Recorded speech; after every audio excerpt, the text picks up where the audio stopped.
Hey guys, this is White Pill Media and welcome back to the channel. I have a super exciting episode for everyone. This week I'm going to be talking about 3 books I really loved. They are from Daniel Greene: Breach of Peace, Rebel's Creed, and A Witch's Sin. Daniel Greene is my favorite booktuber. He's a huge inspiration to me. In my opinion, he's the best booktuber on YouTube. His books cover a lot of topics like fantasy, mystery. There are some horror elements, sci-fi, cyberpunk, dystopia, and Witch's Sin. But they're all super interesting and unique, and I loved all of them so much. So I decided to review all 3 of his books in this video. So keep in mind, please, that there will be spoilers in this video. So if you have any interest in checking these titles out, which I highly recommend, you can actually get audiobooks for the first 2 books, A Breach of Peace and Rebel's Creed, on Daniel's channel for free, and then you can purchase Witch's Sin if you're interested in a sci-fi dystopia and it blends fantasy elements and there's this mystery going on. Yeah, a lot of really great stuff. I think you guys will like them. So I'm going to be starting with Witch's Sin, and then I'm going to go to Breach of Peace and Rebel's Creed. So I'm just going to dive in, talk about the books, everything I thought worked, because I really think these books worked. And I think I forgot to say it before, but welcome to Cultural Drive-By. This is episode 2, starring Daniel Greene. You're here for a reason. You believe that, right? Yeah. Say it. I'm here for a reason. Cool. Really loved Witch's Sin by Daniel Greene. It's a cyberpunk dystopia with some vampires. It tackles hard-hitting themes like police brutality and capitalism, and there's some racism allegories in here, and we also have this mystery going on. We are in these huge mega structure cities which are divided into levels, and we open up with Taya. Hey guys, I'm back. I'll edit that part out where I had to stop away. I'm just melting some plastic bags in a frying pan right now to make some HRT. It is horrible what transphobes call it online. Online transphobes call it Troonshine. For me, and for many in my situation, it's just life-affirming medicine. So, anyways, back to the video. Who is a enforcer in training, and enforcers are basically the police of this world, but they're more brutal than the police we already have, which was super scary. But she and her mentor, Quinn, and Quinn is a kind of gruff, older guy that is training Taya. They are going up to this man's apartment. We have a few pages of them riding this elevator up, and we get some insight into our characters and into the world. They live in a world where humans have been forced to live inside these megastructures because of this outside force called the haze, which is this environmental hazard which is deadly for people to live out in. There's also cybernetic implants in this world. Some people also have something called glow, which is kind of tattoos under your skin, which they glow up. It's like a neon effect, which I thought was super cool. And vampires also exist in this world. They're called biters, which is like a slur for them, and they live in the lower levels of their world. They're not treated well, and we just get a feel for that. And Taya, she seems to be excited to be an enforcer because of the money that it can bring in for her. The world our characters live in is also populated by a lot of advertisements that are very intrusive. They're everywhere, and the more money that you have in this world, the better ad block that you can purchase. And with enough money, you could totally block out ads forever. And also, the more money you have, the higher up in the structure you can live. Those levels are nicer, they're more spacious, less crowded, less intrusive ads. So there's all that going on. So they go to this man's house and they're beating him up. Taya's delivering a warning because it turns out that this guy's a pedophile and he's been taking pictures of children. They're not there to kill him, but just to get him to stop what he's doing. Oh, and make a note that Taya is against this guy. He's a pedophile. He is a danger to kids. And while he hasn't personally touched any kids yet, the threat of him doing so is omnipresent. So make a note of that, because she still treats him as a threat that needs to be contained and, better yet, put down. Quinn sees how well she performed, so now she is cleared to do a case by herself. She's still not an enforcer, but this gets her to the next step, so it puts her on track to meet her goal. And after this successful mission, Taya meets up with her friend Juno, who is studying in college to be a lawyer, and then Taya gets contacted about Mrs. Carlson, and Taya had previously done a job for her protecting Mrs. Carlson from her abusive ex-husband. She doubts it'll have her take on the Crusaders. We don't know who the Crusaders are, but I guess they're kind of bad guys. It made me think of like religious fanatics, radical Christians. And Taya seems to have some trauma in her life. Something happened in her past. She left grad school, never finished, and then she started doing the enforcer stuff. We don't know why at this point. And then she's on her way to Mrs. Carlson's. She's taking the train to get there, and she is watching this TV show that's going on. The host of the TV show is a vampire, and we get a lot of information in this scene. Apparently the year is 2325, and some people, as I would like to call them, haters, might say that this is a terrible scene because our character is just watching TV and we get all this exposition given to us, and Taya isn't a part of it at all. She's just this passive observer. It's the equivalent of writing a character watching a TV program. Some people might say, what a bad scene, but I thought it was done fine. They talk about some interesting stuff on the TV show. There's this hollow model. Apparently in this world there are advertisements like bots. They're called hollow models, and the hollow models in this world are anti-vampire. The vampires want to be treated like anyone else in the world. They want to stop extremist groups like the Crusaders from monitoring vampires. The vampire TV host is Martel. There's this argument about Martel saying that you don't have to personally trust everyone, just asking to acknowledge that every vampire is only responsible for their own actions, which is an interesting point that I'll bring up later. The hollow model brings up that vampires now have synthetic blood called pack blood that they eat, but each vampire still feels the compulsion to eat human blood. So they want the police to have access to all vampires' communications so that they can keep track of them and keep humans safe. She brings up people who are afraid for their lives and their children's lives. Martel talks about working nearly a century to undo the harm done by his hands. Do not believe redemption is possible. And there's some radical vampire group called the 21 Faces who have been accused of terrible crimes.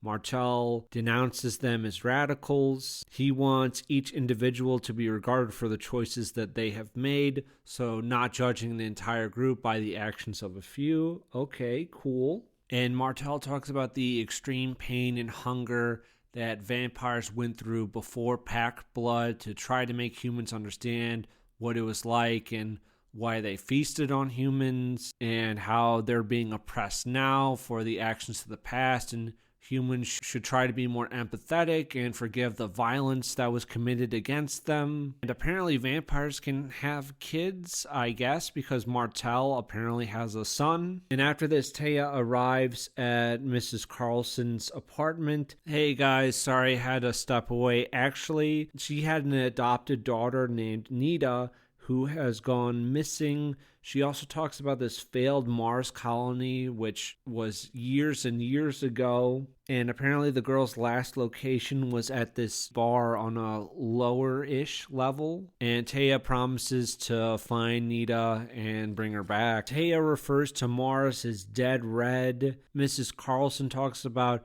good people who were never allowed to escape the shadow of abandoned hope, the controversies we were all dragged into for daring to hope, for trying to explore the universe and being punished for it. I think some people maybe thought that Daniel Greene was talking about communism, and just because past communist regimes failed, that good people with good intentions are being unjustly punished for it, and just for daring to hope and try to provide a better future for people. After talking with Mrs. Carlson, Taya goes to Stubbs, who supplies her with wear, and wear is gear. It's upgrades for your cyber implants, and Taya already has some, but she's hoping that when she's an enforcer, she can get the really nice wear, and it would be like free or at a heavy discount. And while she's being operated on, her mind drifts off into this dream realm, and her friend Juno pops in. There's talk of a Sid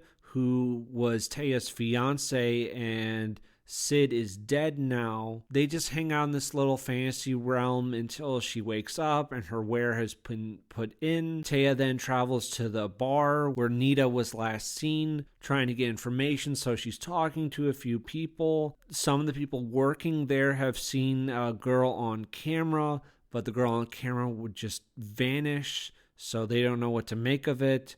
Taya thinks of vamps as nasty parasites. And then she gets brought into an office where she can look at the footage herself. She thinks that a vampire did it because a vampire exited a bathroom after Nita went into it. Cops haven't been by yet. There's no report at all, which she finds very odd. And she decides to hunt the vampire down alone. So Taya travels down to floor 9.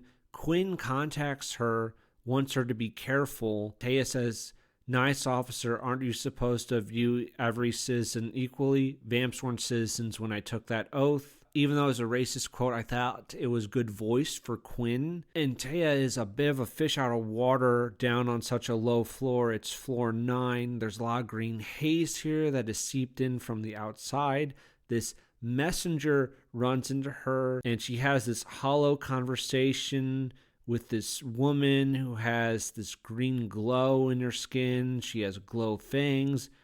This woman's a vampire, tells her to back off, and she has a Cheshire cat tattoo. Taya makes her way to the apartment of the vampire that she thinks killed Nita, and she meets Oscar the vampire, but something's off. Oscar doesn't seem guilty to her, says that he hasn't had any human blood, the footage was doctored, he deals in human blood, but he doesn't drink it himself. Oscar's also black, so he's a black drug dealer, you could say, and I'm sure some haters could have a field day with that. But he justifies what he does, and it's necessary because poor vampires need human blood to deal with the cravings. Oscar points Taya in the direction of the family who runs the Dancoma, and Dancoma was the bar where Nita was seen last. We have no idea what Nita was doing there or what really happened.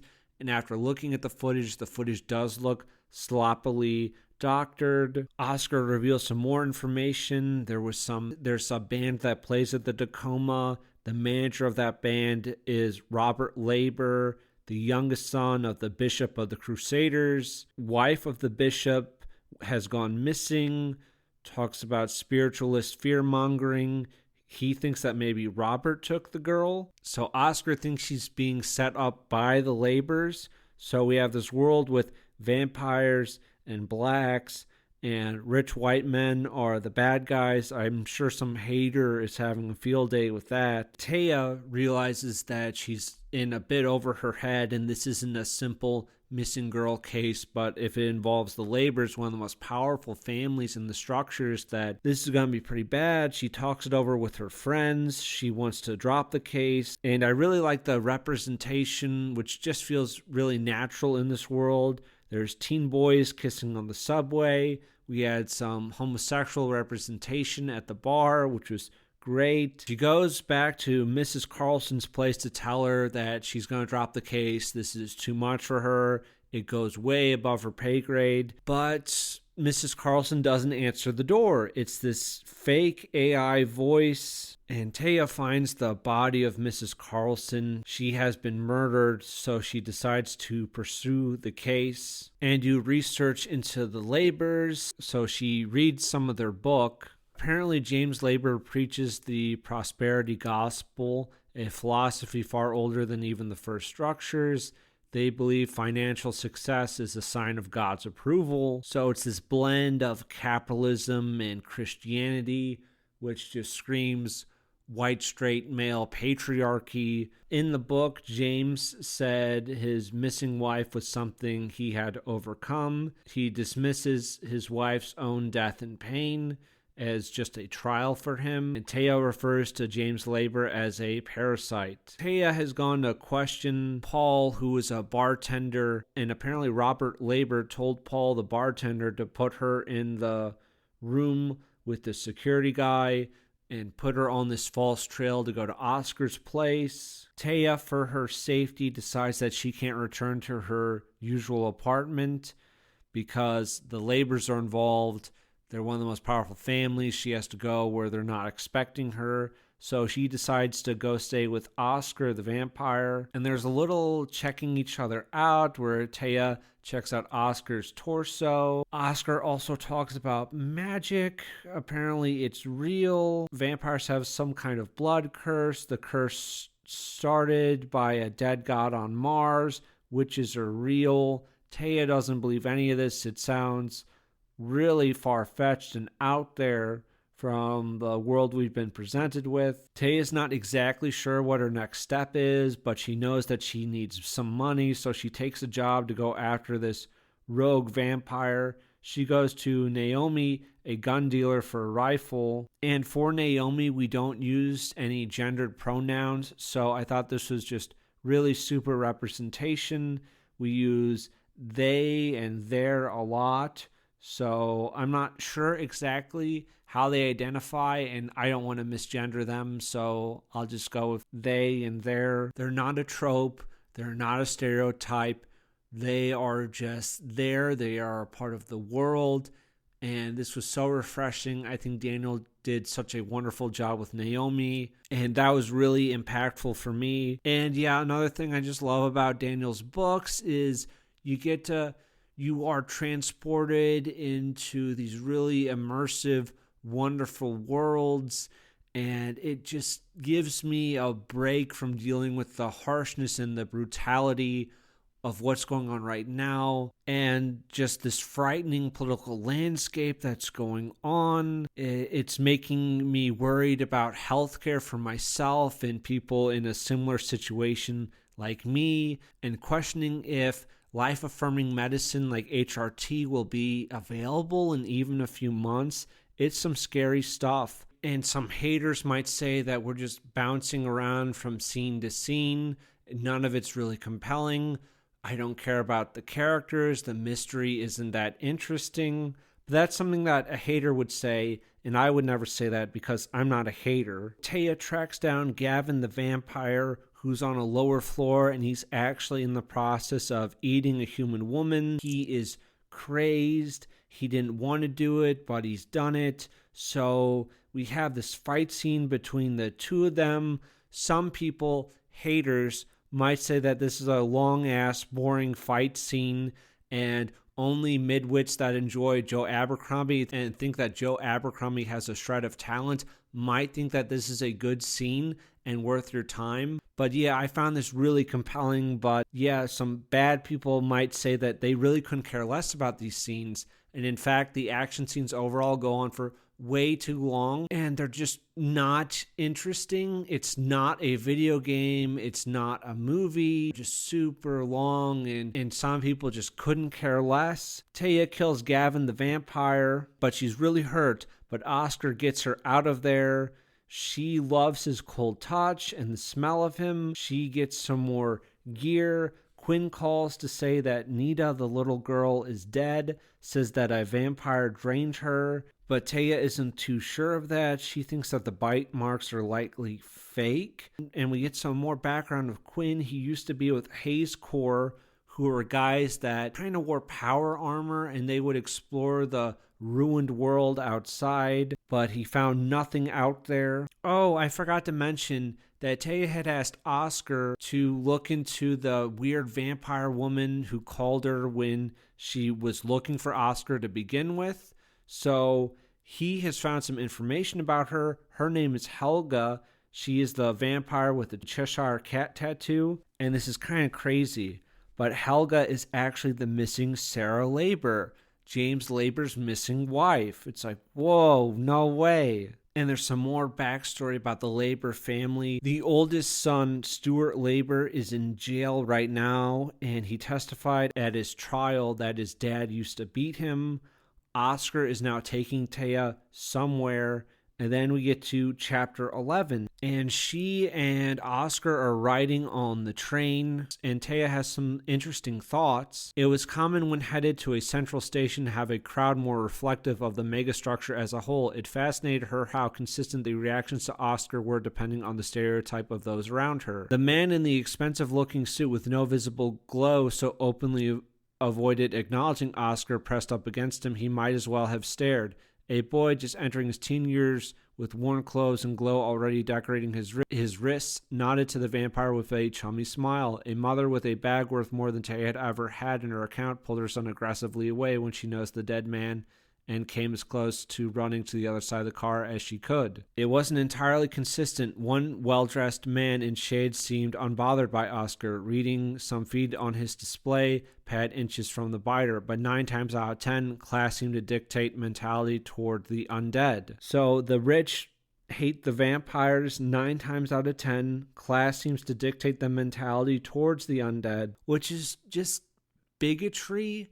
It's kind of insane that rich people would feel this way towards vampires. It's not like vampires all desire to eat people or anything, and we've seen examples of that, and they all feel this desire and they have to repress it all the time. Yeah, yikes. Racism, classism, pretty scary stuff. And if some bigot read this, they might say that vampires aren't comparable to humans and they shouldn't be treated equally compared to humans. And I think what they would mean by that is vampires are immortal in this world. They can die, but they can also live forever, which is completely antithetical to humanity. Humanity is defined by their limitations. Humans are born, humans live, humans die. Yes, their lifespans aren't all equal or the same, but that's the structure, that's the flow of life. Humans can't perform superhuman feats. That's why they're called superhumans. So they can't magically fly or punch through brick walls, things like that. They are defined by some limitations. Are there humans that are stronger than others, smarter than others? Yes, of course. But there's this commonality to them. They fall within this range in terms of lifespan. Their entire culture and society is built upon following this model. And vampires would not belong because that model and structure doesn't apply to them because they don't die. They would not belong in human society. They would not fit in. It would not accommodate them. And another example you could bring up is imagine you had human beings, right? Except they have the lifespan of some insects. Some insects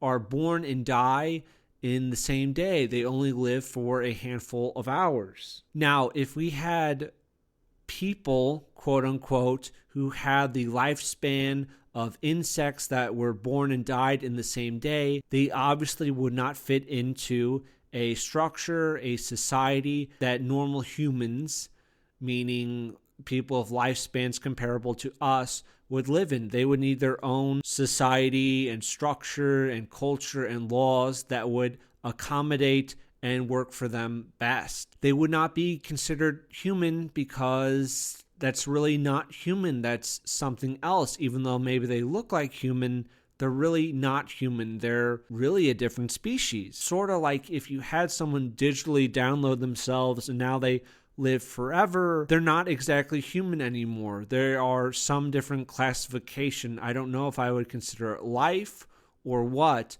but they're definitely no longer human. So different laws and rules would have to apply to them. I think that's maybe what a bigot would say. I would never say that. Anyways, they go down to level 2 to meet with a witch for more information. The resulting atmosphere pulled Taya into a well of anger. The population on these lower floors was the densest in the whole structure. A quick search showed the population of the second floor was 3 times that of her own. Combine that with the larger amount of space already being relegated to the structure's support needs, and the result was laid bare before Taya, an entire floor more resembling an infected termite hill than acceptable human living conditions. Keep the screen shining so no one will bother to see who they're stepping on. That was such an impactful line to me. Like, we're dealing with class oppression, deep cyberpunk story. What a really powerful statement. And they go into this unassuming shop and they find Jordan, who is the witch. She is literally floating off the ground. She is this nude white woman with blue hair, and she seems to be in this kind of trance. And Taya doesn't believe in magic and all that. Yeah, vampires are real, but magic, that's a step too far. There's no way that's real. So she thinks that maybe this is some kind of special effect or something, but it's not. And she has this, so there's this weird scene with Jordan and Taya, and Jordan kisses Taya to like pass mystical, magical knowledge to her. Jordan also explains that demons are in fact real.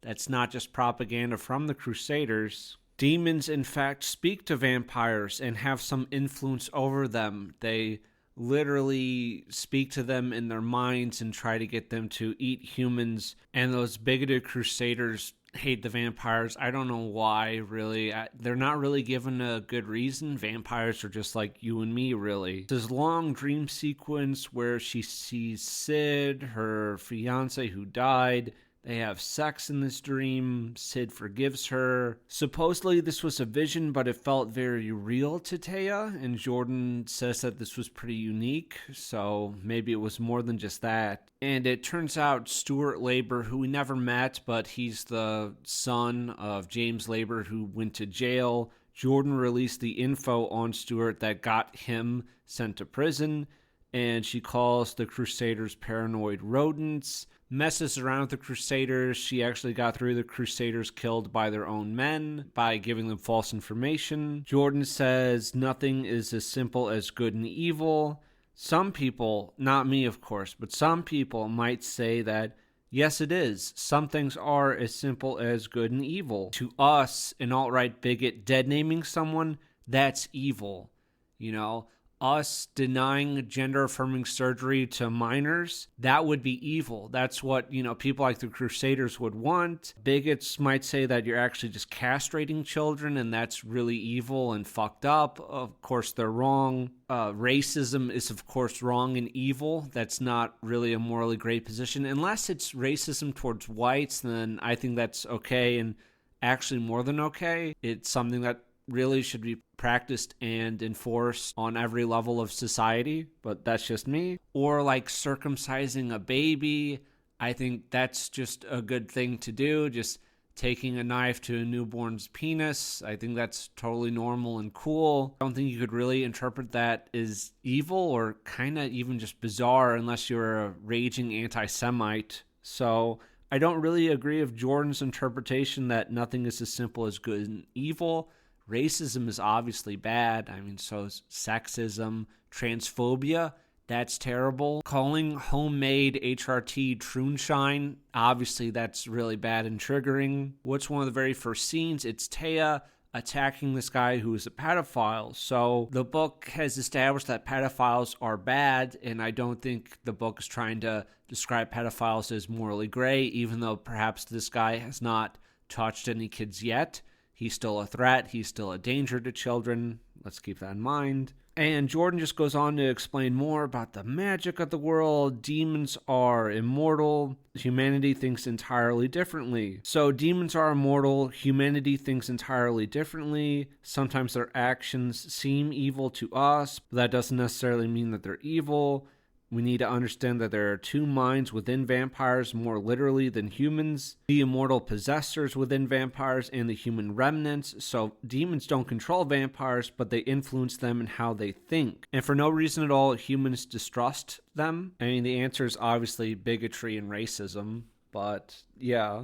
Jordan just tells her not to view the world as simply as this. Taya says she doesn't. The world is divided by the fortunate and the desperate. Fortunate and desperate, Jordan echoed. More like the fortunate going out of their way to harm the desperate, Taya finished. They look at the desperate and feel guilt. It's easier to vilify those with less than you than actually give a shit. Of course, poor people are always victims. I 100% agree with this. They never once make bad decisions or have low impulse control that negatively impacts their own lives, and they're responsible for their own choices. Just dispelling a lot of classism and notions of that. And Jordan gets into her plan, and her plan is to finish off the Labors. The entire family must be killed. She wants Taya to join her. She says that this same war is the war that choked the world in haze and lets gun-bearing zealots murder my friends. Very on point, culturally relevant, gun-toting right-wing extremists who really hate vampires, who have demons in their minds that tell them to eat and kill humans. If they would just speak with a vampire and get to know them on an individual basis, they would come to the conclusion that, yeah, there are some bad vampires, but to apply huge societal measures and denying them any type of privacy, absolutely unacceptable. And Taya gets a new power. She can now see people's energies, and she tracks Sarah Labor down to this church. She's thinking about Jordan's offer and says that, don't both sides this. There is no right or wrong, but don't consider the other side here. Don't side with the church and the Labor family. They're obviously wrong.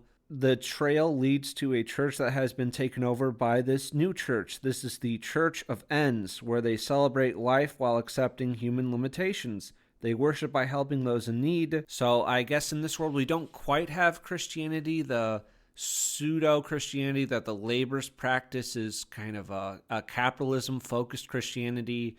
And this seems to be more of a socialist, helping each other, community type of Christianity. So they do find Sarah Labor there, and Sarah tells them that Nita was at the club, and Nita somehow knew that she was Sarah Labor.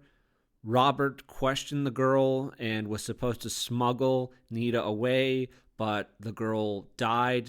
They don't know exactly what happened to her. And Sarah is not the mother of Robert or Stuart Labor, but just the stepmom, and she's still on good terms with Robert, but their father, James, doesn't know. She escaped James Labor by purposely turning into a vampire. James yelled a lot. Doesn't know for sure if James or Robert killed the girl. And then they get interrupted by the spider drone attacking.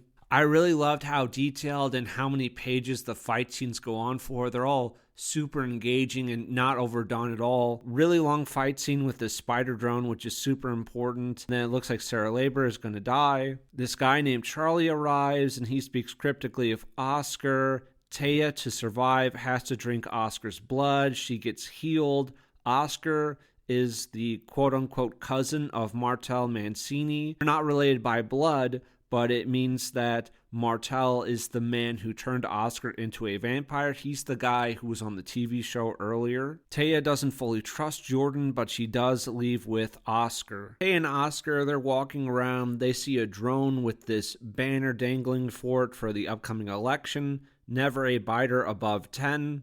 Oscar reveals that a frenzied Martel bit him. So some people might question what's wrong with a banner like that, or for people being afraid of and cautious around vampires if, a frenzied Martel bit him hundreds of years ago, and that's why Oscar is a vampire. If vampires, and I'll get into this later, but if vampires do feel this constant demonic voice within them telling them to bite humans and drink their blood and kill them. And while that might sound level-headed to some people, it's really just a disguise for bigotry if you would discriminate against vampires this way. Oscar reveals that he has had sex with Jordan.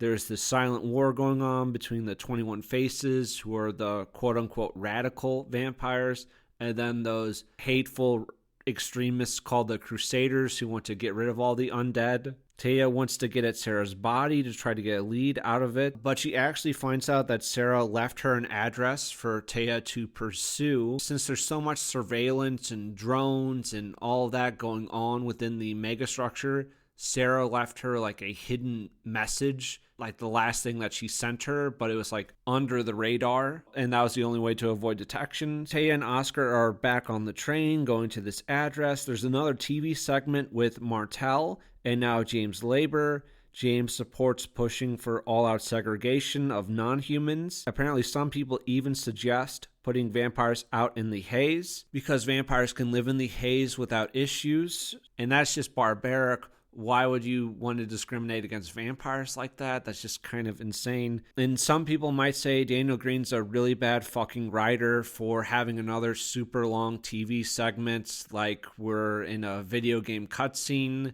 and we're transitioning in between levels, so our characters are just soaking this information in and they're not really connected to it at all, but this is a way to tell us about the world. Some people might say that's really shitty and just bad writing. I would never say that, though.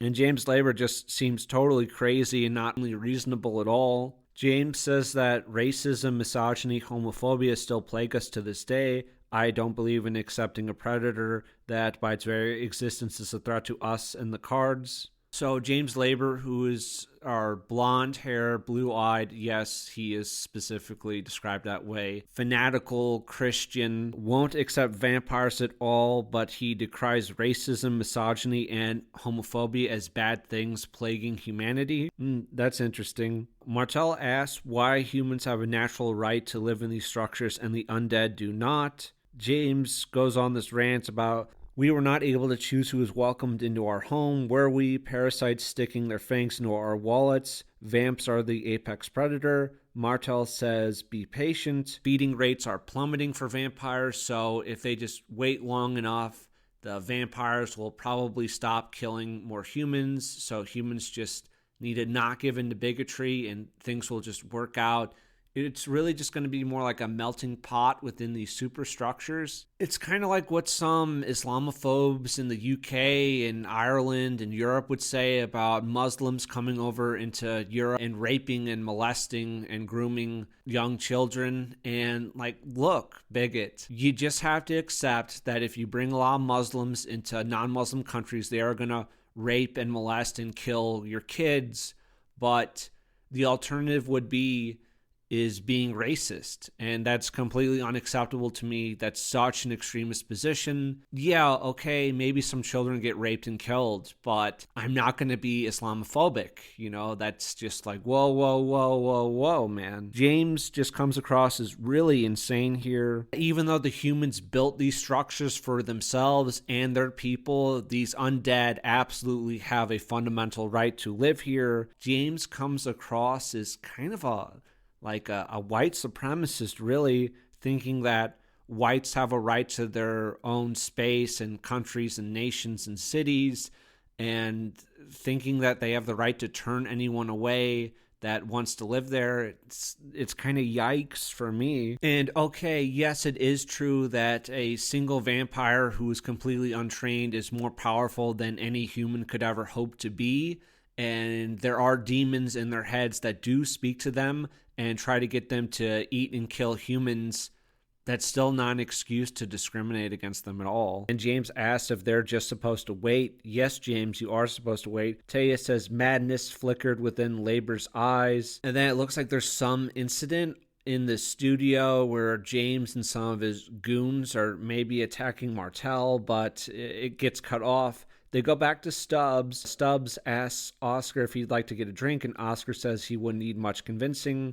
So I guess Oscar is bisexual because he's also had sex with Jordan, who is our super pale white woman. He's also interested in sex with Stubbs, who is a man. So that's good, just really good representation. Oh, and they also borrow a bike from Stubbs to travel to the upper floors. When they're traveling there, Quinn calls Taya. They get in this big fight. Quinn says he can't protect her anymore. She's gone in too deep, and she is no longer his apprentice. They're on their way to Robert Labor's place, his apartment, to try to get more information. Taya talks a bit more with Oscar. She says that she isn't interested in dating right now. Oscar says that he dated a human male in the past and he ended up biting him and turning that guy into a vampire. I think this was by mistake. It wasn't intentional. He was just kind of frenzied. And yes, okay, sometimes vampires lose control and bite people, but it's not super often. And actually with the packed blood, there's probably going to be less of those events happening. So they're just kind of shrug their shoulders. Unfortunate. So they get to Robert's place, and Taya, this is kind of shocking, but she finds evidence that Quinn has been there. Quinn being our, as far as we know, straight white male cop. It looks like he might be a bad guy. That was a little surprising to me, but yeah, I guess so. Robert arrives with some goons to search the place because Taya had no way to get in without alerting people that she was entering his apartment. So Robert is there with some crusaders in their armor. The crusaders like white and gold, which is the same color scheme as the Vatican. The guards call James Cardinal. I guess maybe some people, if you're like a horrible tradcath, you might say this is some anti-Catholic imagery.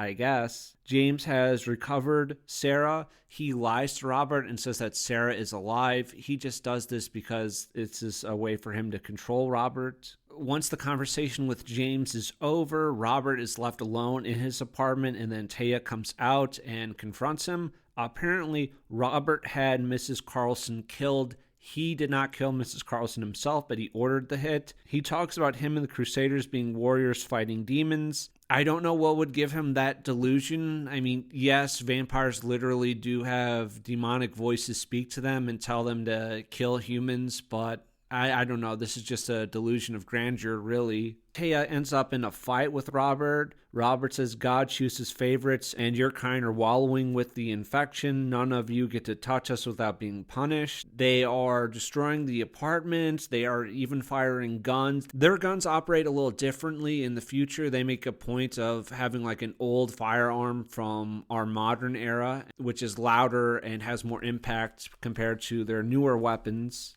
But they're shooting these guns, they're screaming, and I guess I thought this was a little weird, even though Daniel Greene is a master craftsman and just a super great author, that the building is swarming with security guards. That's established. There are security guards all over, but no one hears any of this. There's a bunch of them in the building. Robert doesn't call for backup, anything like that. I guess you could say that there's probably some soundproofing within the apartments because these are more luxury apartments. But I still think you would, hear something. And Robert ends up winning the fight, actually, and he knocks Taya out of a window. Jordan and Oscar have recovered her, and to save Taya, they had to turn Taya into a vampire, and Taya really wants to bite a human. Also now bonded to Jordan. Jordan tried to befriend Nita because Nita could perform a little magic, and she made Nita go up to Sarah Labor and say Sarah Labor's name to sow a little chaos. I'm not really sure why. I guess this was just to try to get a reaction out of the Labors. Quinn, who is close to Robert, and Quinn is Robert's contact on the police force. Quinn went above Robert to James's father about the girl, so we still don't know who exactly killed the girl. Was it Quinn? Was it James Labor? Was it Robert Labor?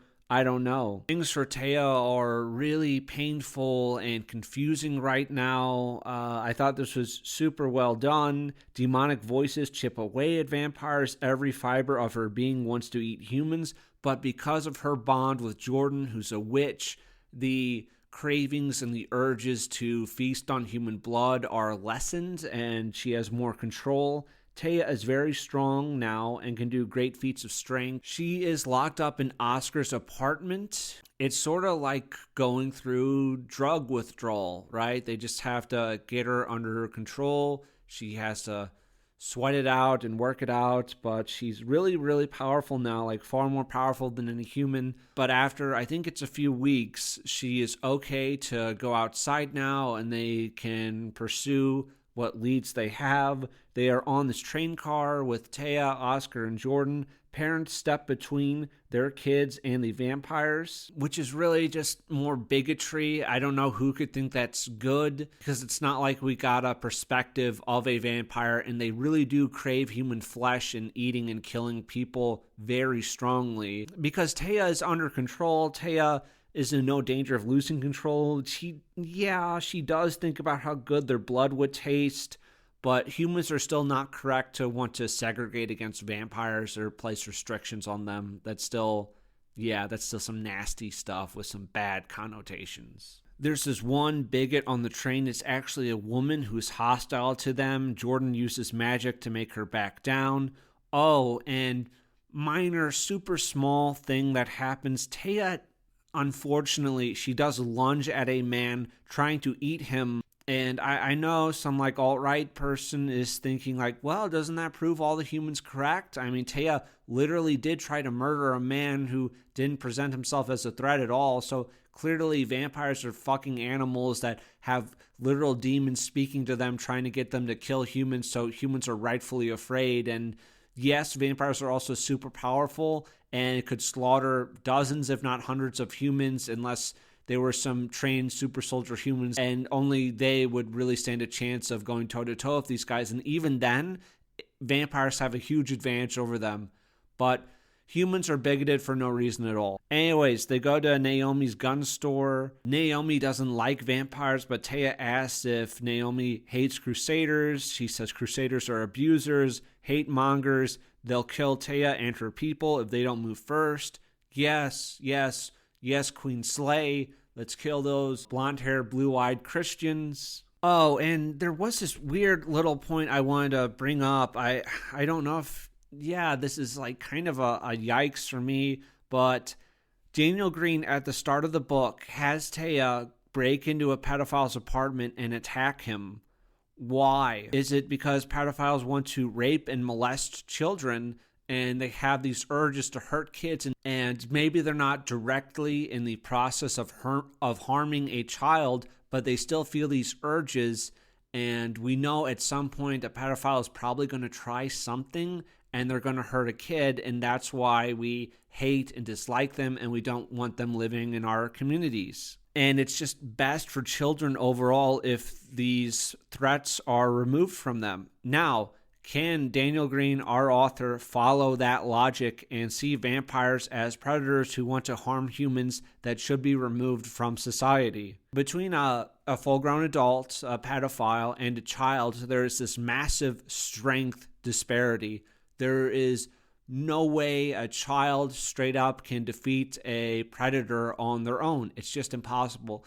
Like, your average human in this world has a 0% chance of fighting off a vampire trying to kill them, right? So we have the same disparity in terms of strength. And at the start of the book, that pedophile wasn't in the middle of harming children, but Taya still rightfully labeled that guy as a threat to kids. So even though there are vampires not in the middle of eating humans, there's still a problem. I don't know. For example, would it be reasonable to tell children to deal with pedophiles who want to rape them? Don't be a bigot. Don't be pedophile phobic. Just accept that they're a part of your society, and yes, they do pose a constant threat to you. Would that not be reasonable? Oh, then why are humans being told to suck it up? It would be like saying pedophiles have a right to be here. They are as valuable and as good as me or you, and they should be here in this structure around children. They have a right to proximity to children. You have to be tolerant of them, even though they express a direct threat to you and your longevity. Anyways, yes, humans should be tolerant of vampires. You definitely don't want to be vampire phobic. You don't want to argue for segregation, even though some, and again, it's just some vampires, there are non-offending vampires. There are non-offending pedophiles, and non-offending pedophiles should have access to small children. Sorry, bigot. I don't know. It's just, you could go down that crazy line of thought. I don't know if Daniel Greene, could follow his own logic And do humans have a right to have predators removed from them? Like children have a right to not have pedophiles near them? Anyways, they are now planning an attack on the laborers, and they're playing a small game of chess. They just do a few moves. So I actually read A Witch's Sin before I read Breach of Peace in Rebel's Creed. This is actually a reference to a Rebel's Creed, and I'll talk about that more later, but there's a chess scene in that book. Taya, to relax, she goes back to her apartment, which she hasn't been to in a long time, and Quinn is actually living there. Quinn reveals that James ordered him to kill Mrs. Carlson. He did not kill Nita, though. He did it for the money. So our bad guy is a white cop who hates vampires. Quinn has no chance against Taya because she's a vampire now, and Taya literally starts to devour Quinn. And yeah, it's a little spooky because Taya really enjoys eating Quinn and drinking his blood. She reflects on, it was incredible how easily the armor shattered underneath Hand and Fang. This was power. No implant or training was needed. Taya, without really any effort at all, is able to destroy some of the best armor that humanity has to offer against vampires. Even a completely untrained vampire is still a very real and present threat against all humans, even humans wearing armor at all. And she doesn't just drink blood, she also, because of Jordan, because she and Jordan have this bond, Jordan devours the soul of Quinn, so I guess he doesn't even get to go to heaven or hell. Maybe he goes into a void or something, but it's nothing. They devour the soul of Quinn. Yeah, there's that. We have the attack on the laborers in the next day, and if you are standing, I would ask you to please sit down. Shockingly, the blonde, blue-eyed Christians are the villains of this story. That might have come as a shock, but are not straight, not white, motley crew of minorities and the oppressed class who are actually incredibly powerful and pose a very real threat to humanity are good guys, and those blonde-haired, blue-eyed guys are the bad guys. The next day it is a two-pronged attack. We have a attack on the church and a attack on the bar that Robert Labor owns. They are using 4 freshly turned vampires at the church as shock troops. Taya is not a part of that. She is going to the bar. She is inside watching this program going on. They have a priestess within the church. So our bad guys are part of this white Christian patriarchy, but they also have priestesses, which to some people might find that a little confusing because, I don't know, I guess they're super open to feminism, even though they seem to be kind of sexist, but oh well. Because there's not really any major Christian church that allows this, like Catholicism or Eastern Orthodoxy. Yeah, there are some Protestant branches that allow this, but I wouldn't say they're exactly huge in comparison to those. But I guess even though they hate vampires, they're really open to women being in positions of authority within the church. James is delivering the sermon. They say that they found trafficked children in blood dens. Vampires had kidnapped them and were feasting on their blood, which is completely ridiculous and just more like hate mongering and fear mongering. It's not like Taya ran into a pedophile very early in the book, so it's not like a pedophile could be turned into a vampire and they would still be a pedophile and a vampire. So yeah, that could never happen. And yeah, we did run into a vampire who had devoured that woman earlier that Taya put down, but it is just ridiculous to think that vampires would do something like that. Taya thinks of James's sermon as the pleas of a desperate madman, needing everyone to believe in the strength he'd purchased rather than earned. Someone, I guess a hater, might question, didn't Taya get given all of her powers? How did Taya earn any of her shit, right? Because I guess James earned everything he got by white male privilege, but Taya became a super vampire witch somehow. How did she earn it exactly? Oscar just bit her and turned her, but I wouldn't say that. I think it's crafted really well in this story. Oh, and Taya also has to take out this ward, which is keeping Jordan and her fellow witches' magic from the bar. So she has to destroy this cross, which has a presence in it. The Crusaders have their own version of magic, but they corrupt magic. It's really bad and uncool when they do it. So she has to destroy this cross, this holy relic. She has to destroy this crucifix. And then the wrath of the witches happens. She also mutilates a priest and others. She seems to be disgusted by the brutality of it. Oh, Juno actually saw Taya when she was feasting on Oscar, and that strained her relationship with Juno, her friend. Juno doesn't play a super big role in this book, and some people could say that why is she even here if she's so badly handled? None of the characters' relationships feel very well done. They're just kind of there. None of it's really compelling. We're just kind of plodding along, and none of it is great. I'm sure Juno will have more of a presence in the next book, but I really liked her. Our black female lawyer friend who really cares about social justice. Taya is trying to take down Robert Labor, so there's a bunch of fights to get to Robert Labor. Some might say these are more boring, uninteresting fights because even though you have these paladins, none of them really stand a chance against Taya because she's just super powerful now, so it's just really boring, but it's still drawn out. And when she's fighting Robert has light coming from under his skin, says that either his dad or the witch killed Nita, but we don't know. And Taya hears some echoes from the void. Jordan wants to control whatever these are.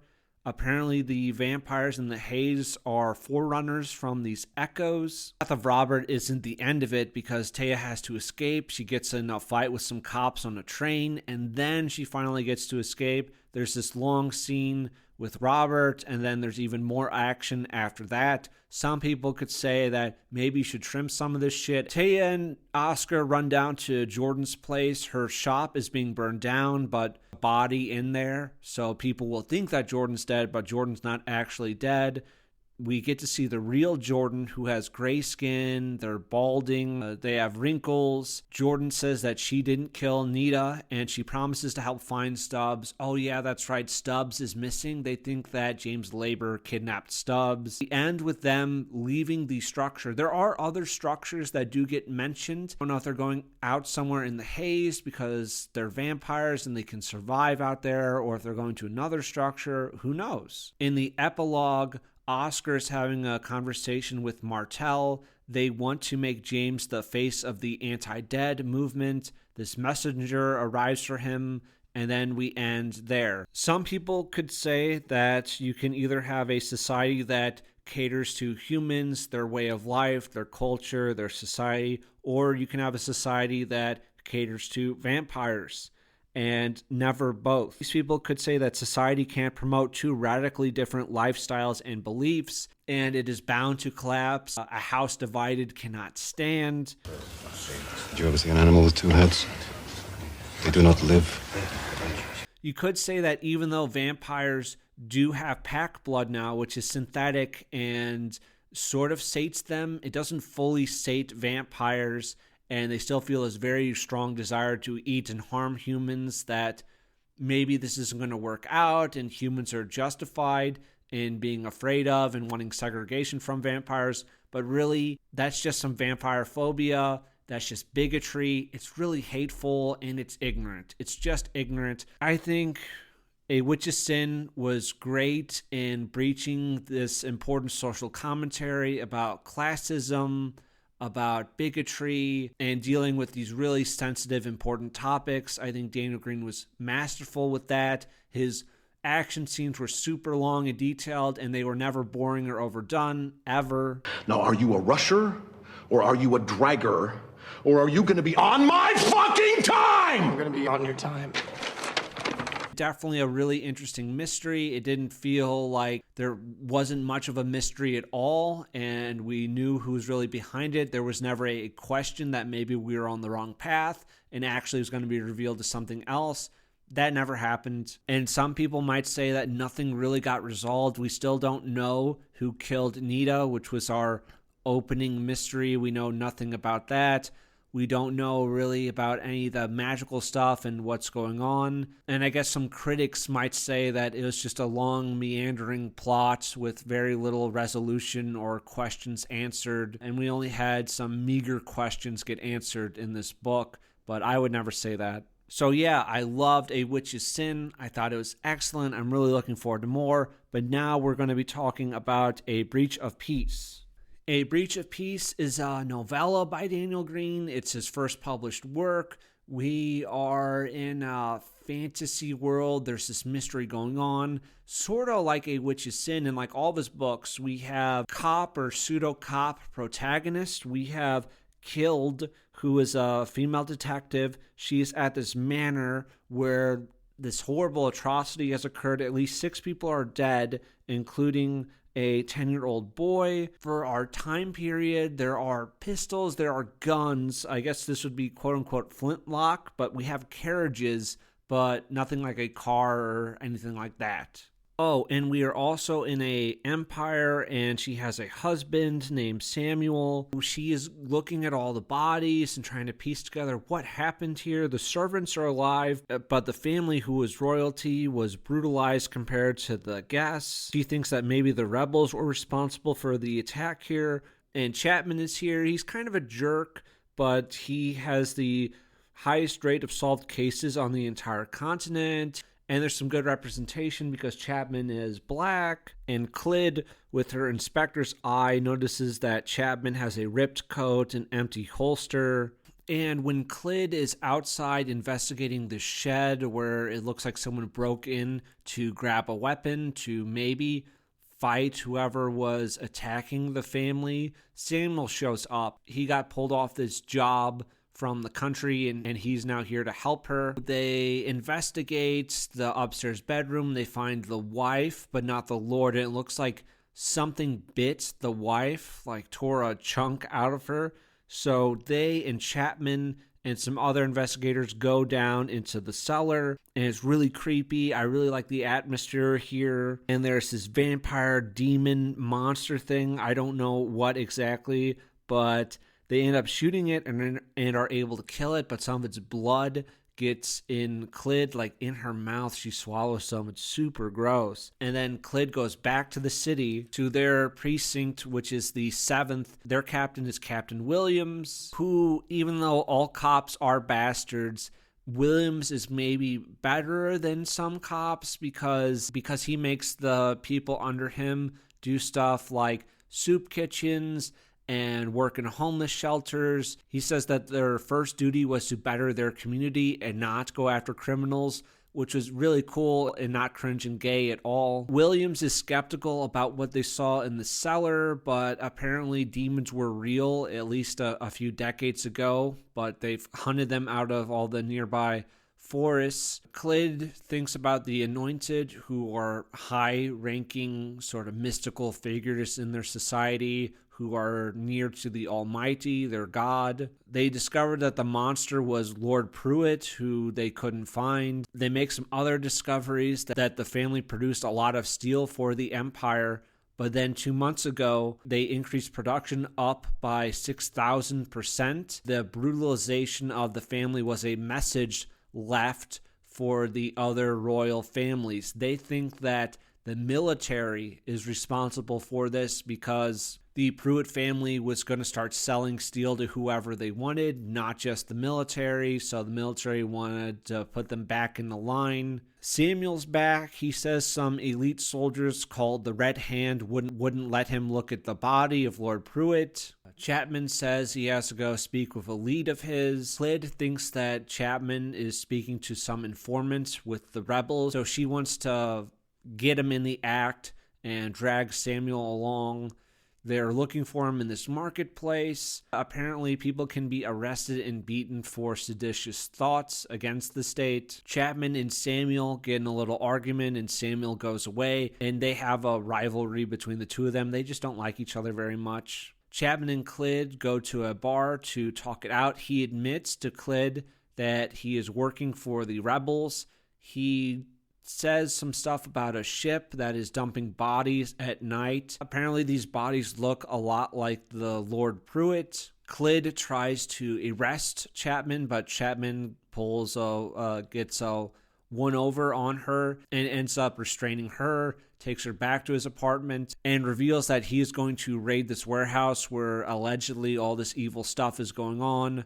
and wants her to bring all the 7th so this madness can be brought into the public view. She doesn't know about it, but she goes back to the 7th and she informs Williams and Samuel what's going on. Williams decides to deploy all the 7th. They're going to raid the warehouse, which is going to alert the government, the Ministry of Defense, but they are trying to time it right so that either A, it is a trap by Chapman and he's with rebels and he's just trying to kill a lot of cops and the Ministry of Defense can come in and save them if it's a trap, or Chapman is correct and the ministry is doing a bunch of really evil, unethical things, and they will arrive after the police are there so that they can't destroy a bunch of evidence, which they're apparently moving right now. They're doing this raid, there's this huge gun battle, and Clyd ends up finding Chapman. He's been strapped down and infected with something. They call it the drip. This evil doctor says that the Lord was killed for trying to profit more from the ministry. And it looks like they've secured the warehouse and everything, but then this officer's body gets thrown into the room and there's one of the anointed there. They're chosen. They're a human that has been made into a demigod. It's super fast. It has claws. It kills Samuel, heartbreaking, and then it's just murdering a bunch of cops. And it looks like Clyd is done for, but then Monster Chapman shows up and fights the anointed, and this gives Clyd just enough time to run out into the night. It's raining, it's storming. Clyd ends up running and ends up inside this brothel. There's a mother there because prostitution is something that's respected in this culture, which is really based and cool. Sex work is real work. The mother wants to help Clyd and get her to the 7th, so they get all the whores to wear cloaks and take off in all directions in the night. It doesn't say that an anointed is following her, but they just know someone bad is following her. Because the anointed are above the law, they can do whatever they want, and if you oppose them in any way, then you can be killed for any reason. Clyd is able to make it to the 7th, and she's explaining everything to Williams about what happened, and then the anointed arrives and has killed the few remaining officers that were at the 7th. It also kills Williams, and it looks like it kills Clyd, but she also says something about making her into a subject, so it's a little open-ended, and the Chosen's mask gets broken. It turns out that it's a woman underneath. Cut to an epilogue where we have a reporter who is filing a report on what happened the night before. He's writing that the cops were all traitors who were killed, and this was all the fault of some rebel attacks. He knows that the story isn't true because he has a half-brother who is a prostitute at that brothel, and we end there. Yeah, really strong opening novella. I didn't feel like the characters were just okay. I didn't feel like there really wasn't much of a mystery at all, and I definitely don't see a connection between all three of these works where we have our law enforcement protagonist think it's a simple case like, oh, this Lord's family was killed, or I'm investigating this missing girl. It turns out there's a lot more stuff going on behind the scenes. It turns out that the government is evil.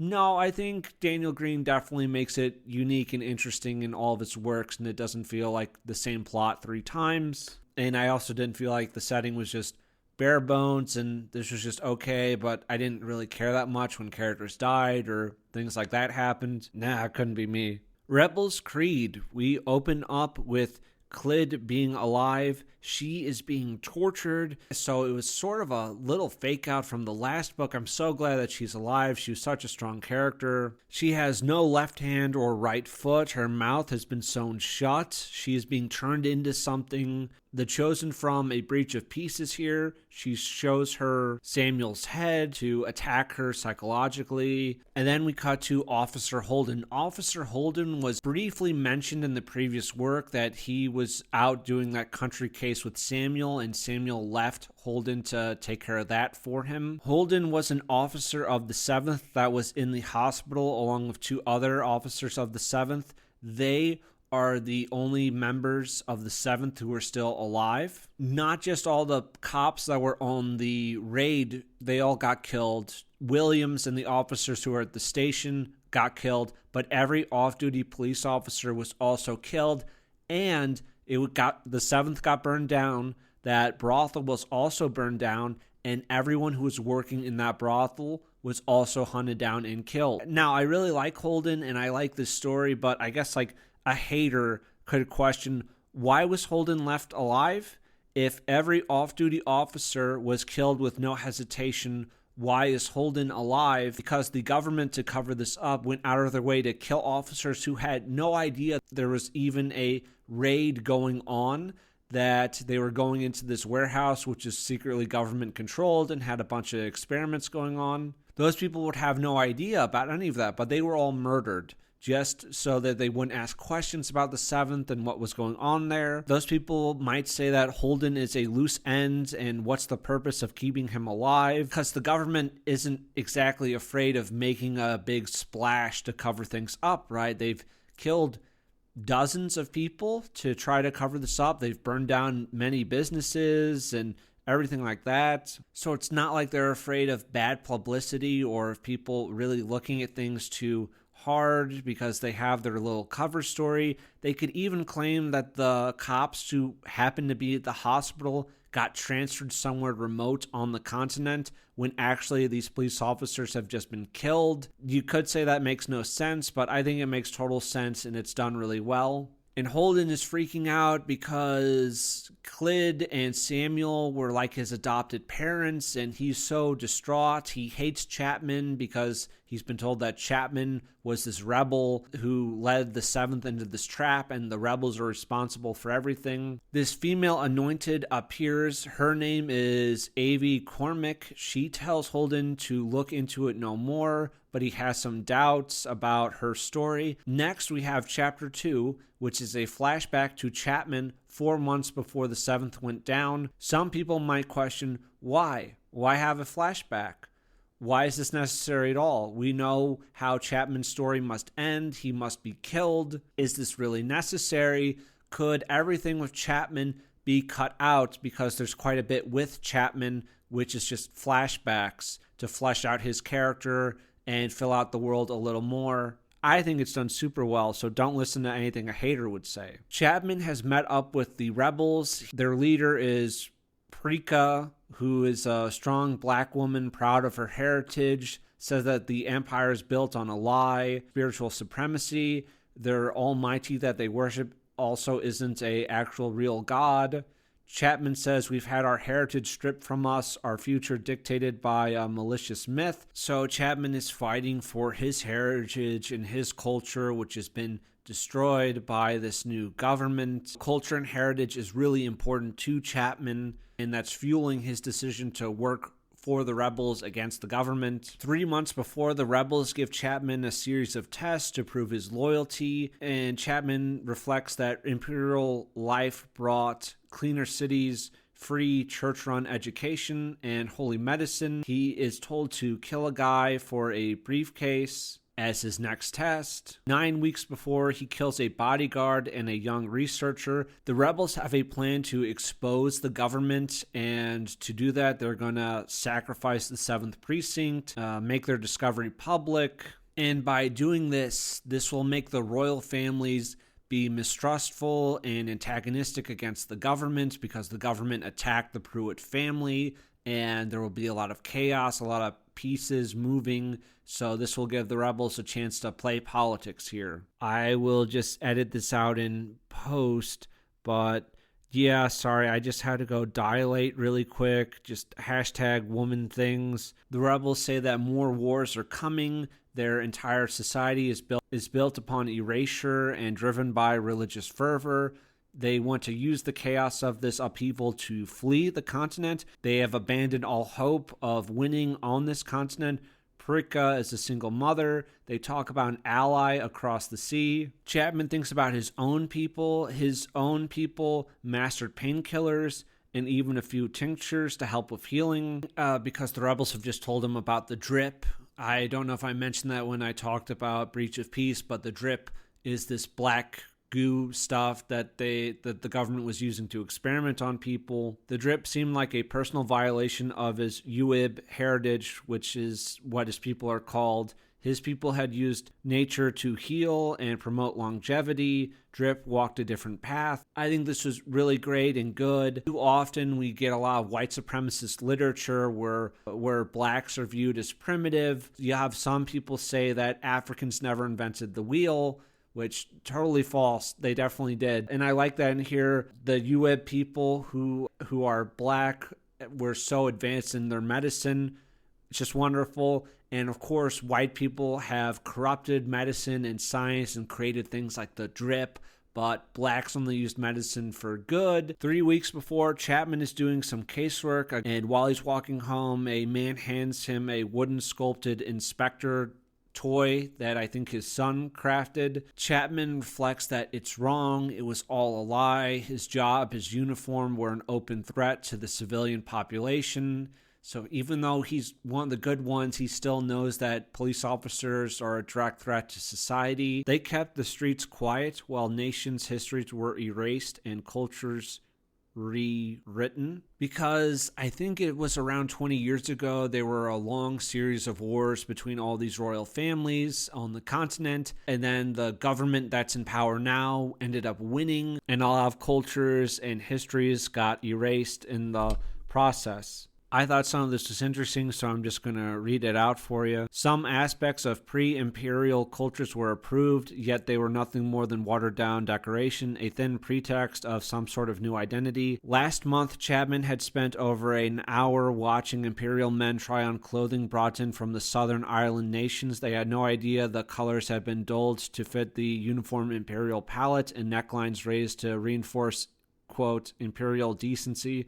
All a grotesque, purified version of the culture crafted by once free people now undergoing imperial reduction. Thinks that the Imperials were winning, they just needed time to grind people down and make them forget the old ways. Chapman is distraught about these cultures being erased by the Imperials and being ground down, which is really poignant because the Imperials represent a white supremacy and they're the ones attacking these non-white cultures and destroying them, which is good. I'm glad Daniel Greene wrote this because I know there's a lot of right-wing bigots that might say, actually, European and white culture is being erased and corrupted and destroyed, while non-white cultures are being promoted in white societies, and they're trying to make white people ashamed of their culture, which is patently false. So I'm glad Daniel Greene is here to correct the record. And also, Chapman is upset at seeing these Imperials try on clothing that is from a different culture. So yes, we do touch on cultural appropriation and why that's very wrong for whites to perpetuate that, because culture has to be preserved by the people who created it. Culture isn't something that can just be picked up and exchanged. You know, something that's lost in translation, if you will. Prika is in his apartment. She's wearing this little mask. Chapman and Perka have a little talk. Those masks you wear to hide yourselves, they are from a time before the Empire ruled this land right here, before the Almighty descended. Those masks were part of a summer holiday, a wild bacchanal. Most only wore masks. Sounds like we're all missing out on a good festival. Can what they have taken truly be recovered? Is there anything left to recover besides the signifiers of the societies we've burned? I don't know, but I do know that the longer we wait, the worse it will get. And yeah, I do think that white supremacy can be erased. I think that non-white, non-imperial cultures can definitely be preserved because it's really important to preserve them. And can this bigotry ever truly go away?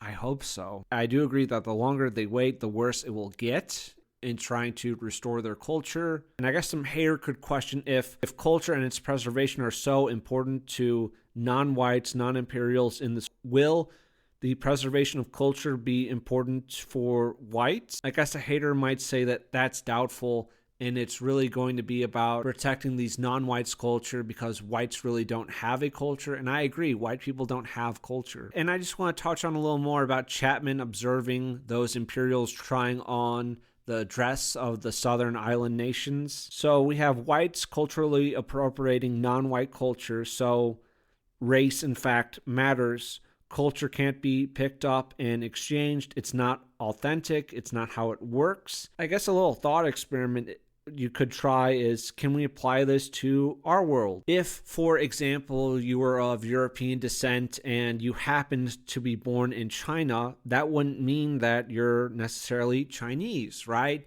And even if you learned how to speak Mandarin fluently and you really like Chinese food and you wore traditional Chinese attire, that would not make you Chinese. It's like, yeah, I would agree with that. Like, if you happen to be born in Kenya, that doesn't mean you're a Kenyan. I could agree with that. You could say that culture is created by people. It's not something that's found. It's more than just consumerism. It's more than just eating the food of a people and wearing their dress and speaking their language.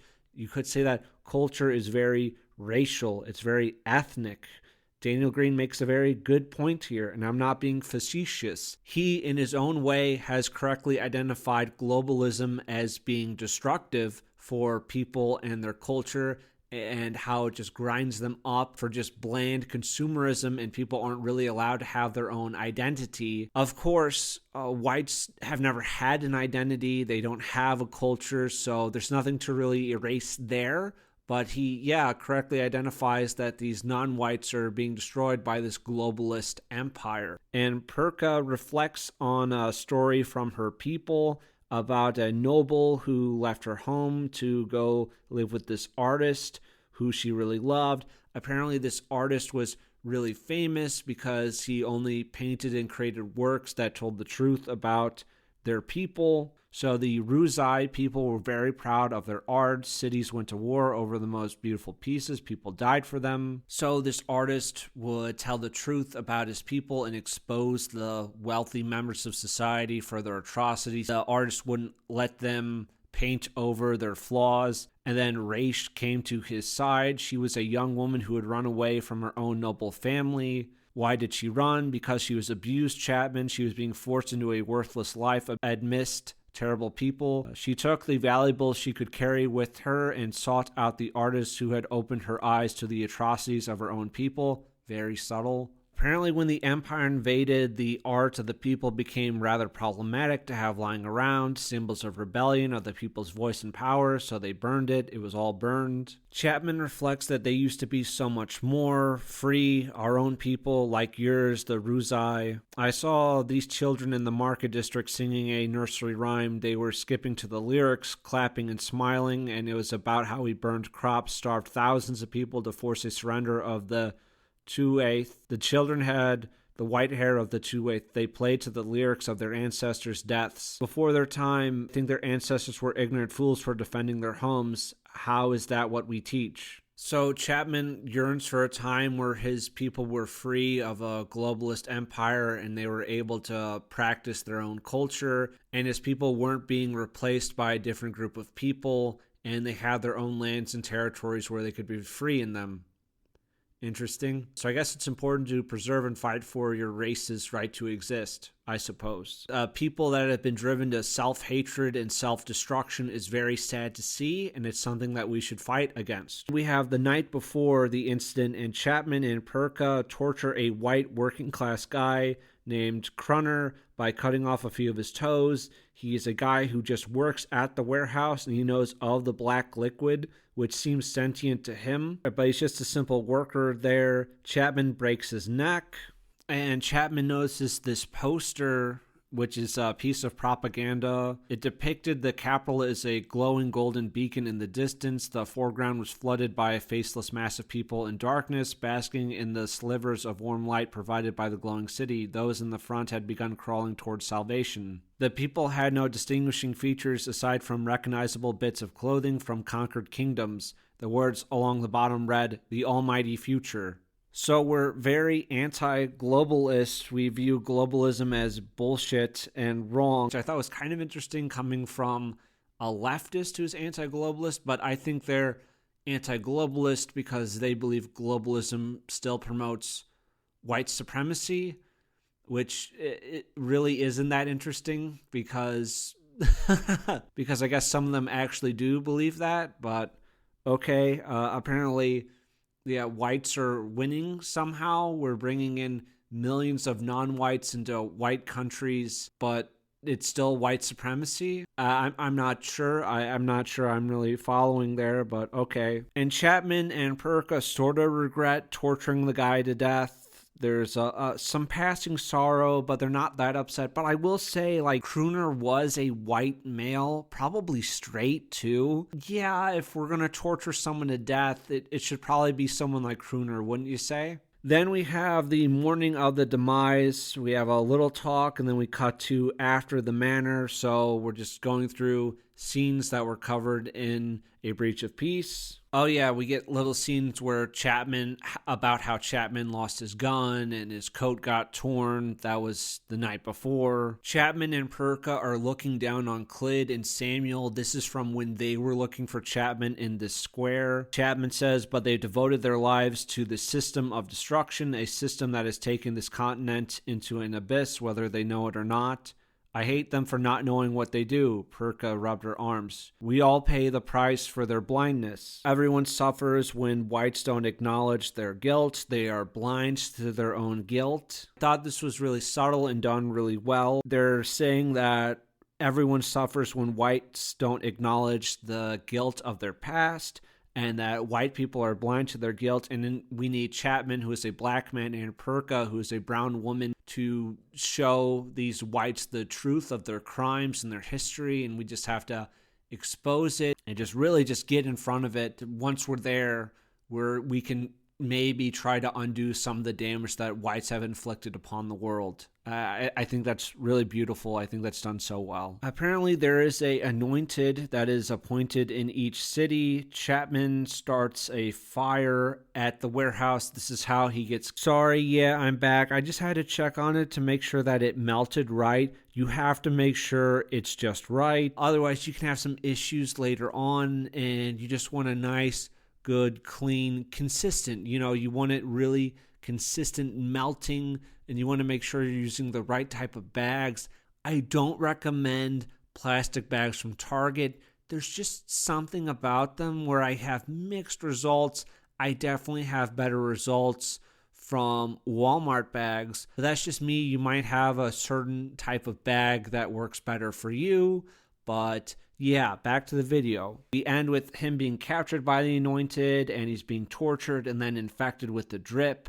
And then we have an interlude, and now we are back with Clyd, and this is after the 7th. Some haters could say that the Chapman stuff was really boring and frankly unnecessary, but those people are totally wrong. It was super necessary and not boring at all, just to retread all this stuff. For anyone that would say you could cut all the Chapman stuff, it doesn't add much, they're totally wrong. Avi, the Anointed, explains that Chapman and Clyd reacted especially to the injections that were to make monsters. They want to know why. It's actually related to the traditional medicine of Chapman's people, because he had taken some of that medicine himself, and he'd also given some of that medicine to Clyd, so that must have caused some kind of reaction there. Avi mentions Holden to Clyd. Holden was like a child to them. Some people might question, one of the government's first things they would do is search Chapman's apartment and notice the strange medicine. They don't really need Holden as a hostage. And, those people could also say that this is a flimsy at best excuse to keep him around as a pawn, because Clyd also reveals basically instantly the moment that Avi sort of threatens Holden's life, that she took some of Chapman's traditional medicine, even though I feel like the government would have discovered this already themselves. So there's no reason not to kill Holden, because they know Holden is still very much invested in trying to discover the truth of what happened to the 7th and to Clyd and to Samuel. And I also really like this. So Chapman's black traditional medicine has saved the day from this evil white perversion of medicine and science. Now we cut to Holden, who is being beaten by cops because he reported police brutality. Some officers were busy abusing whores. He has been reassigned to one of the low districts as punishment after the 7th went down. Reki shows up, who is a female cop, and she's there to help him. Holden reflects on his position now. He wanted to use his position within the Empire to help protect the vulnerable. At the 7th, he had felt that he could, When he tied a thief's wrists and threw him into a cell, it felt like justice. Down here, the reality was different. The thief he left rotting in a cell might have a family, and that family would go hungry for lack of stolen rations. Tears seeped through his swollen eyes. The pride he had once felt so misplaced. Yeah, I really agree with this. This is such a poignant, good argument. Like, imagine a thief who is stealing sneakers, a PS5, bags of flaming hot Cheetos. That thief might have a family. Yes, it is wrong to lock that thief up because they're just trying to feed their family. Really, they're probably a good person just trying to scrape by in this society that's oppressing them and trying to erase their culture. So you could say they're also justified. If the government won't provide them with reparations, they should take reparations on their own. It's just a terrible argument that's not relevant at all, that thieves typically attack other poor people or working class people. And it's not relevant that, let's say, a thief bashed in some dock worker's head and stole his money to feed the thief's family, and now the dock worker's family has to go without food. That's not relevant. That's completely nonsensical. That's a stupid argument. Just throw that in the trash. Daniel Greene knocks out of the park once again. Very subtle socio-political commentary. He's a master at it. And Reki takes him to Krolf, and Krolf is a neighborhood healer who does it all for free. It's really just based socialism because he only works on what people can provide him with. He doesn't demand or expect any payment, but people in the neighborhood try to take care of Krolf as best as they can. Holden reflects that life in the lower district was harder than Holden had ever thought possible. Before being assigned here, he had walked the streets of these districts, but there was a stark difference between passing through and the reality of living. Ignoring the hungry faces had been so much easier when he did not recognize them. Now, Holden knew what life was like here. Yesterday, he saw grown men steal bread from a child. Cold-hearted desperation for survival, turning regular people into animals in a pen. The worst part was learning it wasn't the people's fault. The Empire had failed them. The food rations for the poor were disgraceful, barely enough to survive on while priests read from gold-laced scripture. I agree. Poor people have no choice but to rob children for food. There should be no responsibility at all. It's really all the government's fault that they commit crimes. They're not responsible. It's always the government. I fully agree with this. But to some people, I'm sure some people could have a field day with this passage and question it, like barely enough to survive on. Government food rations? Really? Those people might say that. Really? Is that really true? People on EBT and welfare and food stamps and all that bullshit, they are so goddamn fucking fat. They are so fucking obese. The amount of poor people that are overweight is staggering in this nation alone. You could say that poor people get too much to eat. Poor people should be fed less. We should be taking food out of the mouths of black children. And those critics might point to rates of obesity amongst African Americans and Mexicans and say, wow, that's astounding. Something should be done. What could we do for all these obese, non-white children? What could possibly be done? And I would like to thank Daniel Greene for giving me this idea. What if we reformed the Ku Klux Klan? Now, many of you are probably thinking, white pill,